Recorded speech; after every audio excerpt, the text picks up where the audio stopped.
In August 2005, Hurricane Katrina swept into the Gulf Coast with a force that exposed more than broken levees. Entire neighborhoods vanished underwater, and with them, countless churches that once promised sanctuary. Congregations prayed as their sanctuaries filled with floodwater, yet salvation never arrived. The storm revealed a harsh truth often ignored. No divine hand intervened, no holy wall held back the sea. Instead, engineers, first responders, and neighbors carried the burden of survival. Katrina left behind not just destruction, but a reminder that faith without action is powerless against nature's indifference. Before we dive deeper into Katrina's drowned churches and the unanswered prayers of its survivors, don't forget to subscribe to this channel. It helps us keep bringing you investigations that challenge old beliefs and uncover truths that religion tries to bury. When Hurricane Katrina struck in late August 2005, the Gulf Coast braced for what would become one of the deadliest natural disasters in American history. The storm killed over 1,800 people and displaced hundreds of thousands, leaving scars on the land and the psyche of New Orleans. Entire neighborhoods vanished underwater. More than 80% of the city was submerged when the levees gave way. In those hours, as the water surged through the streets, churches that had stood for generations were swallowed without hesitation. Sanctuaries, altars, and stained glass windows were no match for the raw indifference of the storm. It is important to state plainly what many survivors themselves have said. People prayed. Families gathered inside churches hoping they would be spared. Some pastors reassured their congregations that God's protection would not fail. Yet when the waters came, there was no shield. The pews floated, the pulpits were overturned, and the holy places that had been declared houses of God became death traps or debris. Katrina revealed the limits of prayer in the most unforgiving way. While faith communities were quick to gather afterward and hold vigils, the reality on the ground was that prayer had done nothing to prevent the collapse of levees, the flooding of parishes, or the deaths of loved ones. Helicopters, boats, and human grit rescued survivors, not divine intervention. Engineers rebuilding flood walls, not holy relics, became the only line between future storms and the drowning of the city.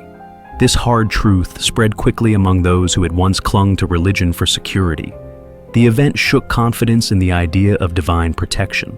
Philosophy has long grappled with the problem of evil, the question of how an all-powerful, benevolent deity could allow such suffering.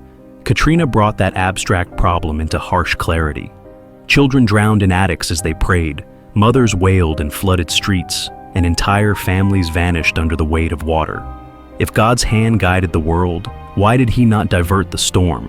If he was present in the churches, why did his house collapse as easily as a grocery store? For many, these questions were no longer theological puzzles, but lived experiences. Religion's silence echoed louder than the storm. The practical failures were not just theological, but structural. Many churches in New Orleans had stood as central community spaces, especially in black neighborhoods. Yet their destruction revealed how little protection they offered when compared to proper infrastructure. Some congregations later rebuilt, but others never returned, their members dispersed across Houston, Atlanta, and beyond. Displacement fractured communities, and with it, the centrality of the church in daily life. Katrina exposed how fragile religious institutions truly were when confronted with reality. 2 decades later, as new documentaries like Race Against Time and Come Hell and High Water revisit the storm, the stories remain consistent. The flood swallowed both homes and churches without hesitation. Survivors recall not miracles, but the kindness of neighbors who shared food, strangers who pulled them to safety, and volunteers who came from outside to provide aid. The myth of divine protection has been replaced by an enduring recognition that human solidarity is what actually saved lives. Philosophically, Katrina forces a confrontation with the old Stoic warning: nature is indifferent. The sea does not bend to prayer, and storms do not answer hymns. The disaster stripped bare the illusion that religion could bargain with the elements. Instead, it demanded that people face the universe as it is: vast, uncaring, and bound by physical laws, not divine will. From this perspective, clinging to prayer in moments of crisis becomes not just ineffective, but dangerous, because it delays the recognition that survival depends on preparation, science, and action. The drowning of churches during Katrina was not merely symbolic. It was a material reminder that religion's sanctuaries were as vulnerable as any bar, school, or house. Their collapse underwater was a visual metaphor for faith's inability to shield believers from suffering. Survivors who returned to rebuild often noted that it was engineers, scientists, and volunteers who made life possible again, not divine intervention. The prayers remained unanswered because no answer was coming. Humanity had only itself to rely on. In the days after Katrina, survivors who had managed to escape the floodwaters found themselves stranded in unimaginable conditions. The Superdome and Convention Center, packed with tens of thousands of displaced residents, became symbols of abandonment. Food and water ran out, sanitation collapsed, and bodies remained uncollected. Those who gathered there often prayed for relief, believing help would arrive quickly. But prayer, once again, did nothing. The real delay came from governmental paralysis and mismanagement. Federal agencies failed to act swiftly while state and local leaders clashed over jurisdiction. It was the slow machinery of bureaucracy, not divine timing, that determined how long people would suffer. Churches tried to fill the vacuum. Some opened their doors as shelters, others organized food lines, and pastors rallied congregations to offer comfort. But the scale of destruction overwhelmed their capacity. When entire neighborhoods were submerged, the physical buildings that house faith communities were gone, leaving many congregations homeless themselves. Clergy, no matter how dedicated, could not summon food, electricity, or running water. Faith was powerless when separated from the infrastructure and resources that only coordinated human systems could provide. This breakdown is highlighted in countless survivor accounts. Residents who fled to churches expecting sanctuary were instead trapped. In New Orleans East, the floodwaters rose quickly around churches where families huddled together. Survivors later recalled smashing through stained glass windows to escape, swimming through what had been holy ground only days earlier. The symbolism was painful. The very places they thought would save them became obstacles to survival. Faith leaders admitted afterward that they had no plan for such disaster because they never believed divine protection would truly fail. The 20 years since have produced sharp studies on these failures. Social scientists note that Katrina became a turning point in how disaster response is evaluated. Research shows that while religious groups provided emotional support and some grassroots aid, they were nowhere near capable of addressing systemic needs. Nonprofits, NGOs, and federal disaster relief ultimately carried the bulk of recovery. Philosophers studying the event have emphasized that Katrina is a prime example of misplaced reliance. When people expect divine aid, they often underestimate the necessity of preparation and organized response. A stark comparison emerges when we consider the language used after the storm. Survivors interviewed in Race Against Time repeatedly state that their survival depended on neighbors or strangers. Rarely do they credit miracles. Instead, they emphasize the importance of community resilience. Kept calling, Mayday, Mayday, we need help. And this voice came on, it was like, I can't explain to you how happy I was. He said, this is the United States Coast Guard, what's your location? I just appreciate the Coast Guard so much. Nobody knows. They jeopardize their own life to save your life. This is not accidental. The disaster forced people to acknowledge that human beings alone carried one another through. As philosopher Camus once argued, facing the absurd means recognizing that the universe offers no answers, and still choosing to act. The people of New Orleans, abandoned by both their God and their government, embodied this philosophy as they saved one another with whatever means they had. Churches in the months after Katrina tried to reclaim their role. Many held services in temporary spaces, declaring that faith would rebuild what the waters had destroyed. Yet rebuilding required hammers, nails, and federal dollars, not scripture. Those who returned to shattered neighborhoods often spoke of faith helping them cope. But coping is not the same as survival or reconstruction. The actual rebuilding of New Orleans depended on the work of engineers, architects, and laborers who reimagined the levee system and fortified infrastructure. Without these secular efforts, no amount of prayer could have made the city habitable again. It is here that the anti-religion critique becomes sharpest. Religion offered comfort, but not solutions. It offered promises, but not protection. Its leaders declared that God would not abandon his people, Yet his absence was written across the rooftops where residents scrawled desperate pleas for rescue. "Help us" was painted in large letters on houses, a cry not to heaven, but to helicopters, rescue boats, and neighbors. Those were the forces that responded. Faith alone left people stranded. 2 decades later, the academic consensus is clear. Sociological studies show that survivors who relocated often experienced better economic outcomes, not because God opened doors, but because new environments provided more opportunities. Families who rebuilt in New Orleans often did so with aid from nonprofits and government funds, not divine gifts. Katrina remains a devastating reminder that human systems, flawed as they may be, are the only tools capable of confronting disasters of such magnitude. Philosophically, this truth is sobering, but liberating. To admit that prayer cannot alter storms is to embrace responsibility. If churches could not stop the flood, then society must design better defenses, stronger systems, and faster responses. The storm's destruction, and the church's collapse within it, leaves no room for illusion. Faith can soothe minds, but only action preserves lives. In Katrina's aftermath, that distinction became painfully clear. The flood did not just swallow neighborhoods, it uprooted entire communities. Katrina displaced more than 1 million people across the Gulf Coast, with New Orleans hit hardest. By the end of 2005, nearly half of the city's residents were gone. Many never returned. The floodwaters carried people to Houston, Dallas, Atlanta, Baton Rouge, and farther still. Families that had lived within walking distance of their church for generations suddenly found themselves in foreign cities, stripped of community and the rituals that once structured their lives.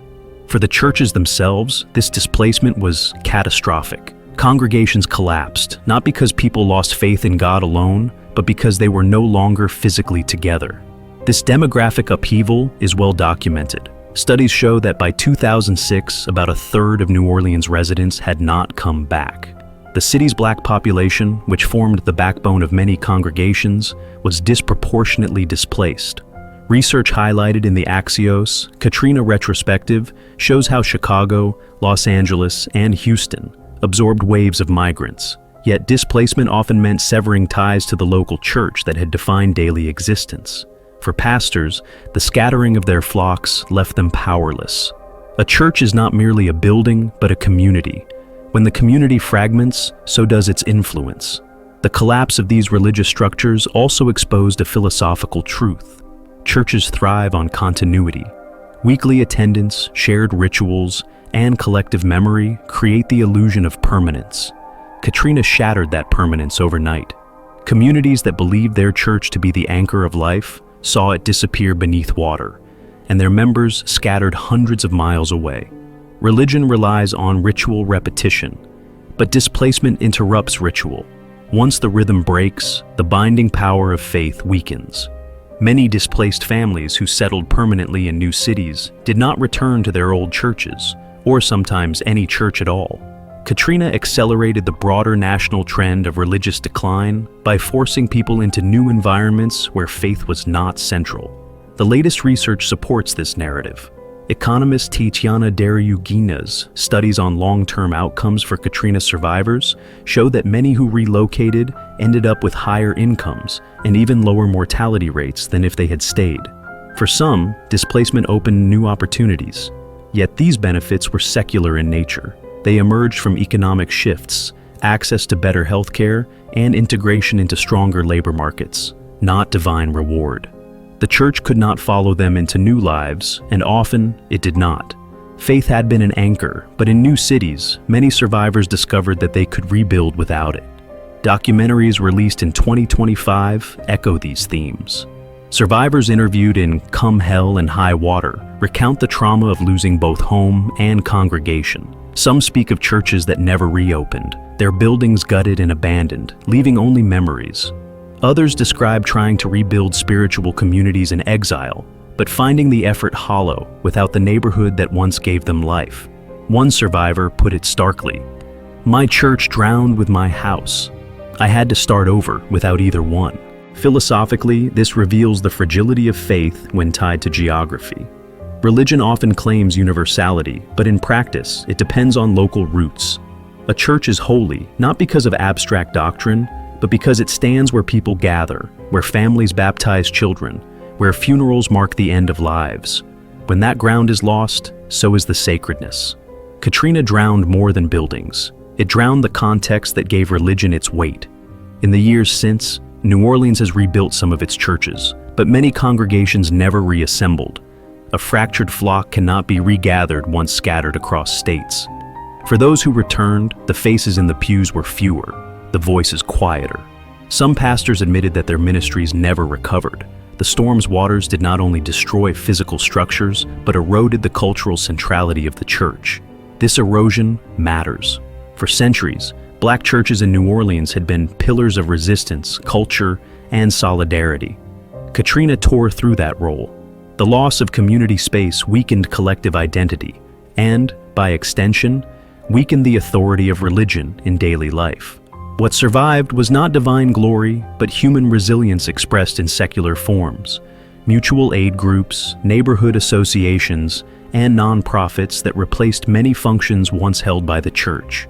From a philosophical standpoint, Katrina underscores the impermanence of human institutions. Religion promises eternal stability, but the storm showed otherwise. Community, when tied to structures of wood and stone, is as vulnerable as any other institution. The survivors who thrived were those who embraced adaptability, not those who clung to the illusion of permanence. The drowned churches of New Orleans remain monuments to a simple truth. When the waters rise, only action and change matter. Faith, left behind with the flood, could not save what was lost. As the waters receded and the scope of destruction became clear, the idea of a divine plan offered little comfort. Entire parishes were wiped out, families scattered, and livelihoods destroyed. New Orleans faced billions in damages, with the cost of recovery stretching far beyond what any community could bear alone. Federal aid eventually arrived, though slow and often mismanaged. Insurance disputes dragged on for years. Rebuilding demanded architecture, engineering, and massive financial investment, none of which could be provided by prayer or ritual. Churches that survived physically often stood empty, their congregations displaced. Others that were destroyed had to compete with homes and schools for limited rebuilding resources. The myth that God spares his houses collapsed. Images of flooded sanctuaries made global headlines. One striking photograph showed a cross floating through the wreckage, surrounded by ruin. For many, this became a symbol of resilience, but the reality was harsher. It was debris like everything else. Religious leaders attempted to reframe the destruction as a test of faith, but survivors knew better. They had seen how belief had no bearing on which homes or churches survived. Wealthier neighborhoods with stronger infrastructure fared better, not holier ones. Katrina did not discriminate by faith, but by geography, engineering, and class. This truth cut deep. Sociological studies in the years following highlighted how inequality, not divine judgment, determined who lived and who died. Poor, predominantly Black communities were hit hardest because their neighborhoods lay in low-lying areas left most vulnerable by failed levees. These communities also lacked resources for evacuation. The injustice was structural, not spiritual. Yet churches often told survivors that God had spared them for a reason, as though divine selection explained their suffering. This narrative not only failed to comfort, but insulted those who had lost loved ones. If God had chosen to spare some, then by implication, he had chosen to drown others. For many survivors, this deepened their disillusionment. The rebuilding of churches themselves revealed the same dynamic. Wealthier congregations, often with connections to national denominations, secured funds to reconstruct quickly. Smaller community churches, particularly in poorer neighborhoods, languished. Some never reopened. Faith had no power to equalize recovery. Money and resources did. This widened the gap between survivors who could return to a semblance of normalcy and those left in limbo. Religion, instead of bridging divides, exposed its dependence on earthly wealth. Katrina also left a cultural imprint on how disasters are viewed in America.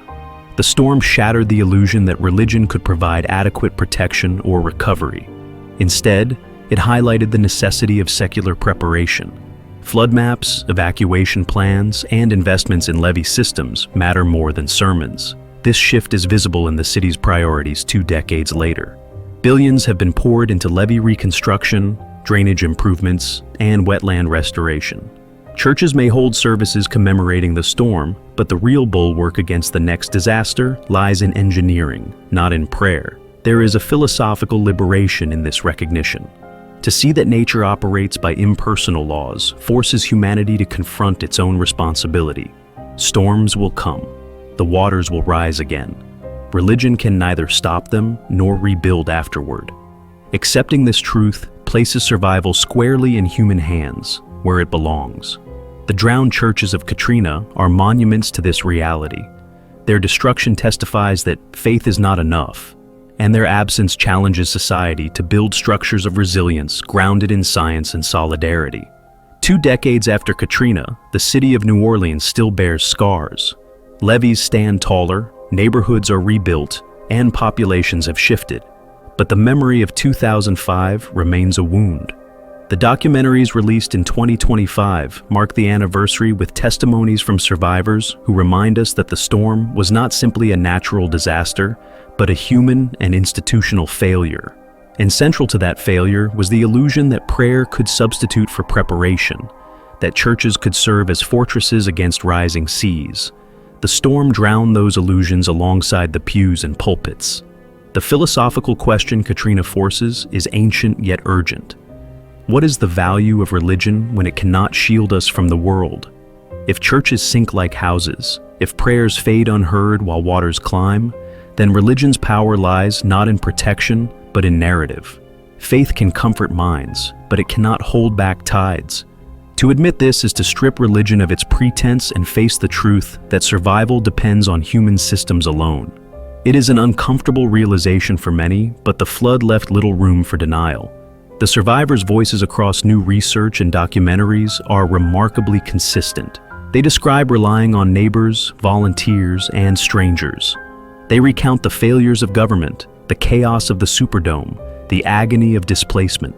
Rarely do they credit miracles. Instead, they acknowledge resilience, resourcefulness, and luck. Katrina exposed that salvation was always human, never divine. Sociological studies echo this point, showing that outcomes after the storm depended on social networks, economic resources, and geographic positioning, never on faith. This recognition extends beyond New Orleans. Katrina has become a reference point for disaster management across the United States. Federal agencies now emphasize preparation and infrastructure, not prayer. Communities invest in evacuation plans and communication systems. The philosophical legacy is clear. Religion offers stories, but science and coordination save lives. The drowned churches of New Orleans remain silent reminders that belief alone is insufficient. And yet, some religious leaders continue to frame Katrina as a trial of faith. They interpret suffering as a divine test, as though drowning were a lesson from heaven.